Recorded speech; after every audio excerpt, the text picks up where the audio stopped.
Hello, Jelly people of the Philippines. Matagal yata tayong walang upload na cake content. Medyo madami-dami naman ang ating mga customized cake nitong nakaraang araw. Pero mas gusto ko kasi i-share to sa inyo ang ating manok na panabong. Dalang kasi yung mga ganitong design. Year 2022 pa ako may last na rooster, guys. So, ang tagal na, diba? Ayun, sinipagan ko talagang kumuha ng mga videos. Para naman may mai-content tayo. Ang kulay na request ng ating customer ay gold, blue, and red. So, ayun, naghanap lang ako kay Google ng magagayahan ko. At syempre, ang gagawin nating outline. Nahanap naman ako na perfect dyan at sinend ko rin sa ating cost. Approve naman sa kanya. Dedication nga pala ng cake na yan ay Happy Birthday Daddy. Ang unang choice nila ay portrait. So yun nga, hindi na nga ako tumatanggap ng mga portrait sa 8-inch round. Sa isang content ko na lang ipapaliwanag yung reason. Grabe, kung babalikan ko yung unang gawa ko, talagang sobrang hindi kaaya-aya yung itsura niya. Still, ay gandang-ganda pa rin naman yung mga taong nakakakita. Kasi nga first time nga naman nila makakita ng ganung cake. So ako, kung ako mag-a-assess nung ginawa ko noon, talagang, hey, bakit ganun?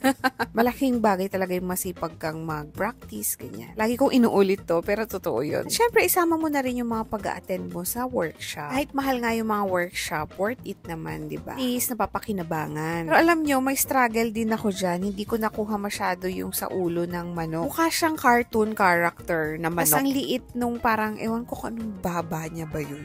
Basta yung tawag dun. So, yung dinagdagan ko ng feathers sa taas, konting scrape, ganyan. So, medyo okay naman, nakuha naman. Hindi ko talaga maatim yung mukha siyang, ang bait-bait niyang manok. Hindi talaga siya mukhang naging manok na panabong. Kaya talagang inayos ko yung mata, medyo sinungitan ko, tapang dapat, pero naging masungit. Okay naman yung improvement, in fairness naman. Ito yung unang gawa ko.